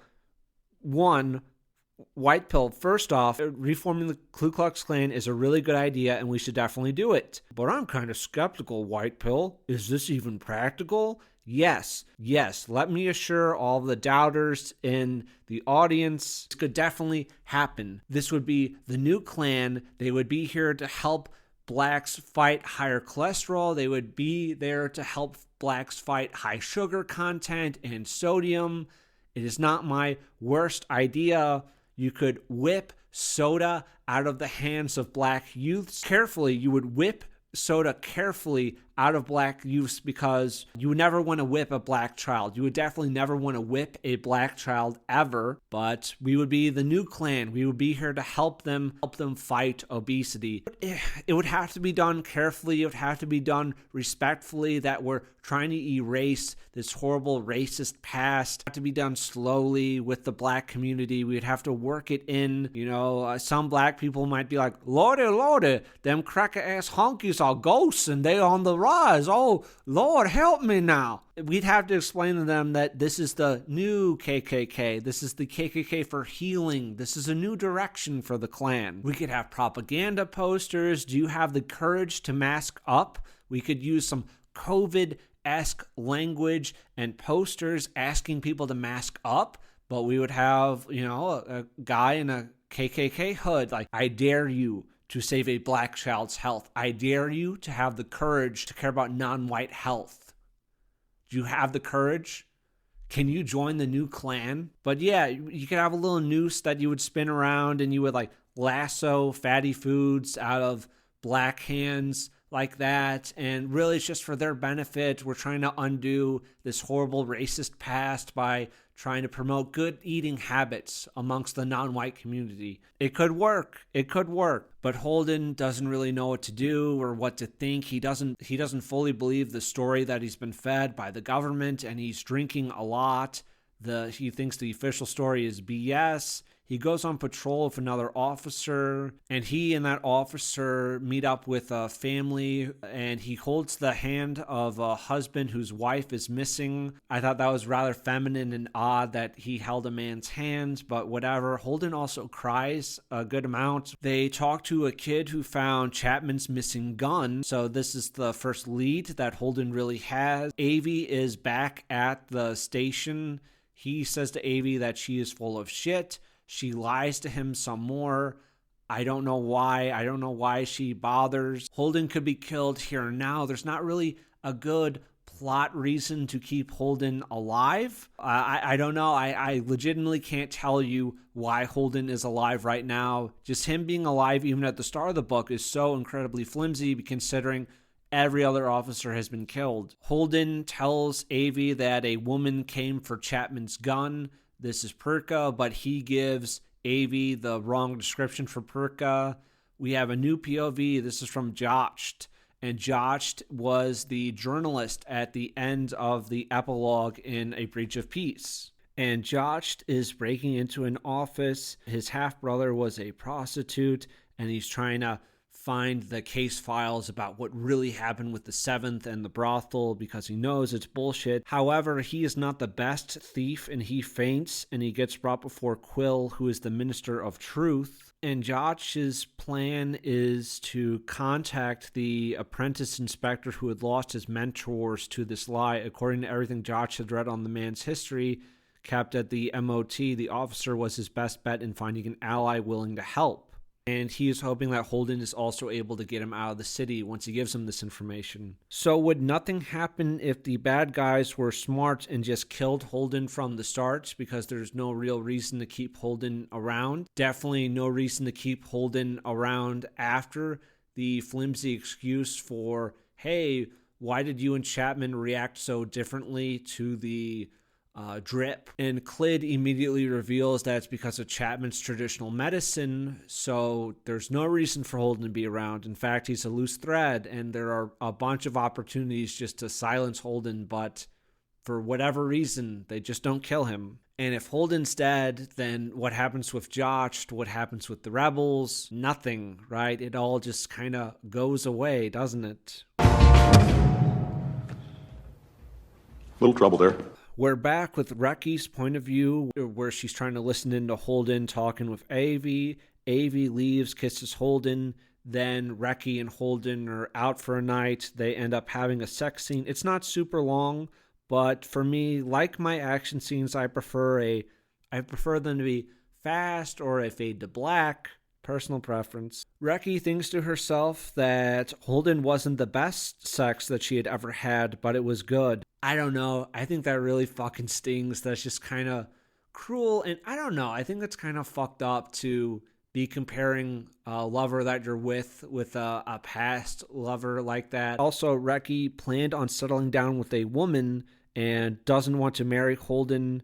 Sort of like in A Witch's Sin, everyone seems to be kind of bisexual. And Reki maybe was assaulted at some point in her past. News gets out that some files have gone missing, so there's this manhunt out for Jotch. And the files are about the 7th. A member of the Red Hand is now controlling the precinct where Holden works. Holden ends up quitting being an officer, and he wants to hunt down Josh and gets him before the government can. Holden also thinks under other circumstances he would like to flirt with the man, the red hand guy. And of course, I really love that. That's just super representative.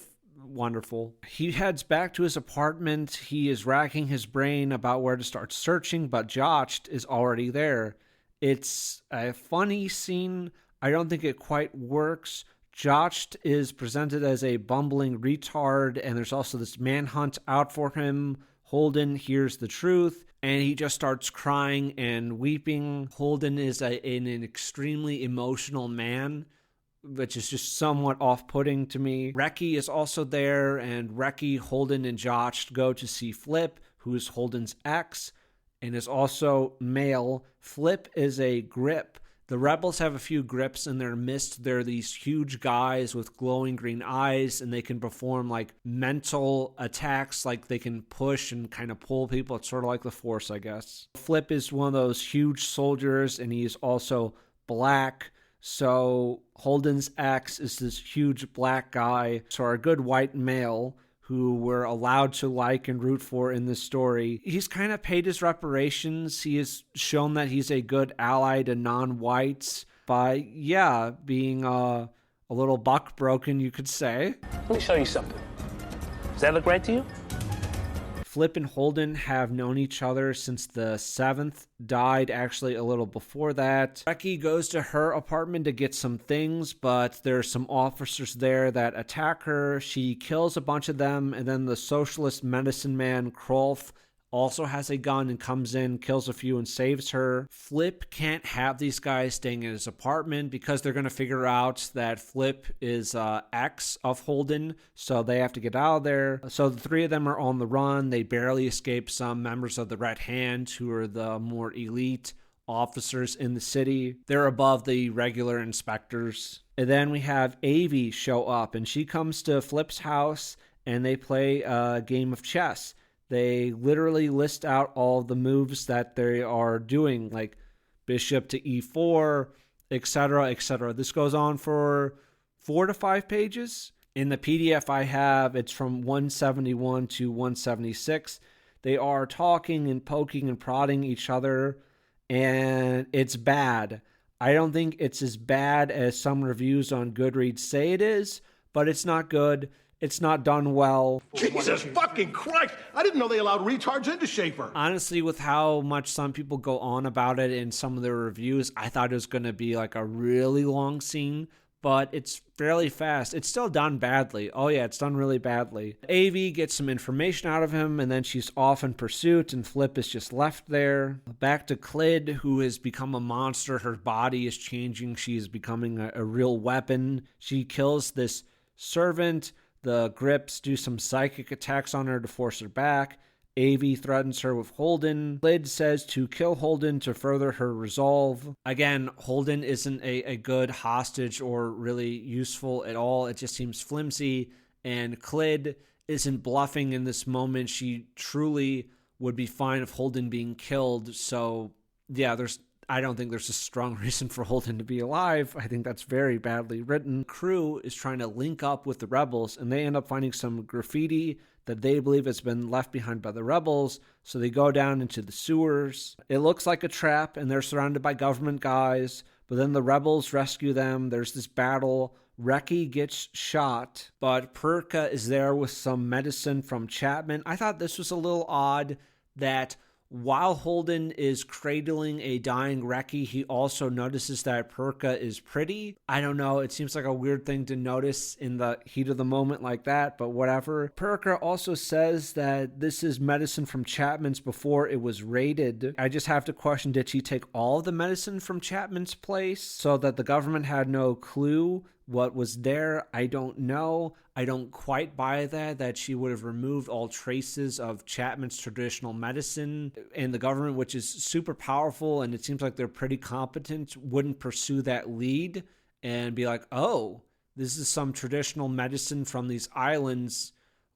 Maybe this had some kind of reaction with the drip. They are on the rebels' ship because the rebels, again, they want to flee the continent to the ally they have at the other end of the Endless Sea. Holden reveals to Josh that he tried suicide in the past. Then they talk with Perka. Her son got sent away for re-education and never returned. She says, "We are here because lies are a sickness, a plague infecting our peoples across the empire. The ease of deception weakens once great nations. Why fight? Imperial food, shelter, and medicine are so easy. We just have to agree to never question. The old ways were savage, right? Forget who we were, sell our children's futures, and follow it, the Almighty." If the people can just swallow all these globalist lies, then they can have creature comforts, but it's a fucked up society. To Daniel Greene, I guess globalism is just a form of white supremacy, which is really fucking funny, which is just so bizarre and insane and hilarious, but oh well, that's what we're dealing with. The globalists are controlling non-whites by erasing white culture and white identity, and also just legally or illegally replacing white people by dumping hordes of non-whites into their nations. Somehow whites are going to come out on top of this. I don't know. I guess just flooding America with Mexicans and other groups through the southern border, or bringing in a bunch of Indians legally, is still somehow white supremacy. I guess if you view it as whites running everything in their own nations, which they're not, they're bringing in these non-whites to work for subpar wages so that they can make a bunch of money. Okay.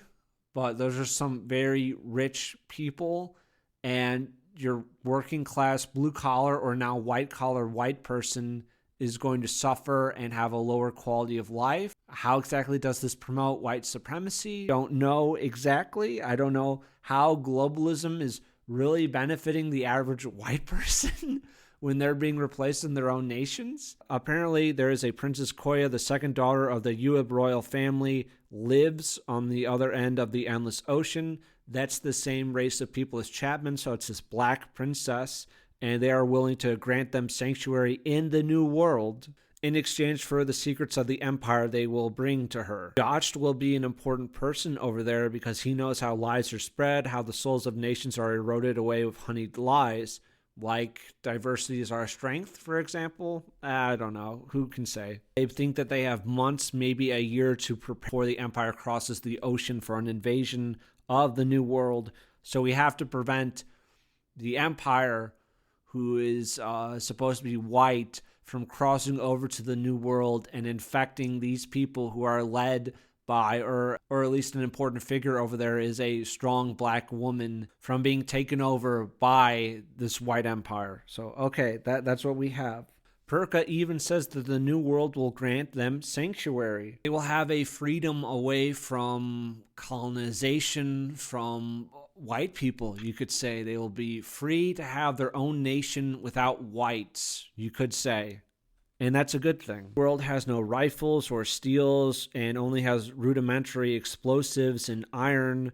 But because they think Clid is alive, because in the files that Josh has, there was no death certificate for Clid, so they think Clid is alive and probably being held in the Ministry of Defense's building.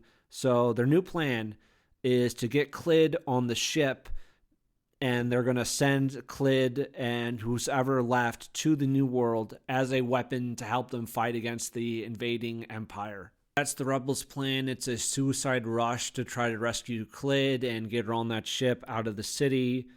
Clid is super powerful now. She's a god killer, quote unquote. I don't know why she wasn't restrained earlier, why she has had free roam in her cell if she's so powerful now and it's really difficult to restrain her. I don't think there's really a good reason why she wasn't properly restrained, because she's able to break out of her cell on her own. As the rebel attacks commence throughout the city, the rebels are starting fires, they're killing unarmed civilians, they're using suicide bombers. Avi is hurt by a suicide bomber. Holden is horrified by the rebels gunning down unarmed people, but Perka says they deserved it. With what he knew the Empire was doing to its citizens, there was almost no violence Holden could imagine that wouldn't feel justified. Any violence committed against those upholding white supremacy must be destroyed, and there's nothing that you can do that's not justified. Clyd has been on a murder spree this whole time, and they meet up with Clyd. She's totally a monster. She kind of has like metal armor skin now, and they're on their way to the docks. They're fighting in the streets. Perka gets hurt along the way. She was shot, and they're almost there, but then Avi intercepts them, and Avi and Clyd battle. Crom, one of the rebel grips, fights Ep.2, and Crom is killed. Clyd got really hurt. She's really powerful, but Avi is still stronger, so they limp away as Crom buys them time, and then they're escaping on the ship. Holden is sick from the poison that the grips release. They wear this super heavy armor, contain like the poison that's in them that lets them do all their abilities and shit. And they're useful in war, but they also don't live super long, and they can't be used for years on end. The epilogue is from Avi's point of view. Apparently 562 Imperial soldiers were killed, nearly as many civilians, and fewer than 700 rebels. Two people show up. This is Rinda and Baron. They are also anointed, like Avi. They say that the ships are nearly ready. They have agents already planting seeds over there in the New World, and they're ready to depart. We have our Black Princess across the sea. We have Clyd, who is our super weapon. We have Avi, who's on the bad side, but she's also a woman. We have Reki. We have Prika. We have Flip, who's with the rebels now, and these are our main power players. Oh, there's also Jotcht, who is a fat, feminine male. We have Holden, who cries a lot, who is gay and in a interracial relationship. We actually don't have any white straight men, which I think is great. I think that's wonderful that we don't have any of those. A lot of non-white, non-straight, and mostly non-male characters. I think there are too many white men in publishing right now that work as literary agents and are being published. There's just too many white straight men right now in these fields, and they just have too much representation, way too much representation. I assume that the sequel to this book will deal with defeating the Pale invaders and the triumph of the non-whites over them. This is really invigorating stuff. Just biting social commentary. If you removed all the socio-cultural, socio and racial commentary, which I hated, and you cannot remove, it's still a very mediocre fantasy book that really doesn't have much of a mystery. I've got news for you. Even if those 2 pages were in there, the book still would have sucked. Holden thinks that the government is probably lying to him. We know that the government is lying to him. There's no mystery. It's just kind of a muddling along until the book finally ends. We're just kind of bounced around from point to point.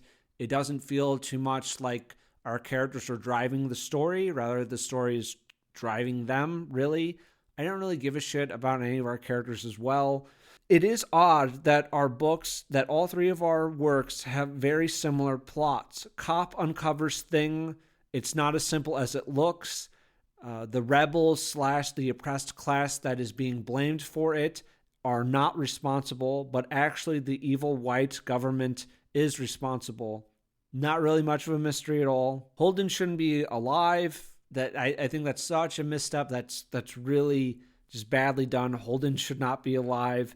I did forget that Jotcht was a character for a minute, because it's a very long section once they decide that they're going to try to break Clyd out and get her to the ship. Jotcht isn't a part of any of that, so I kind of forgot that Jotcht was there.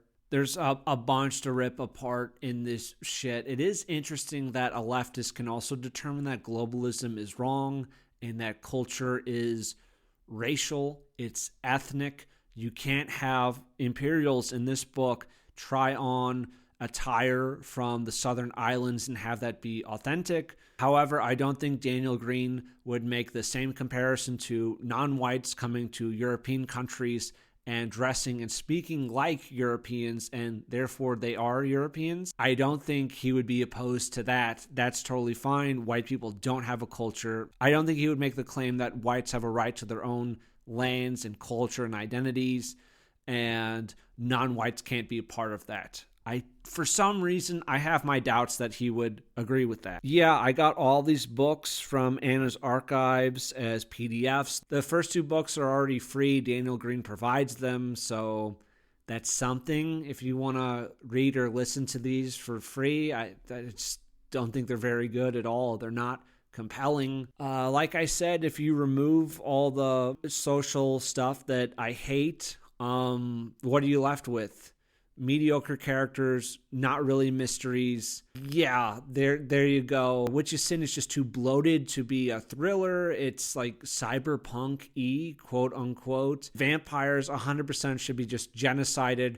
There's really not a good reason why they shouldn't be forced out into the haze.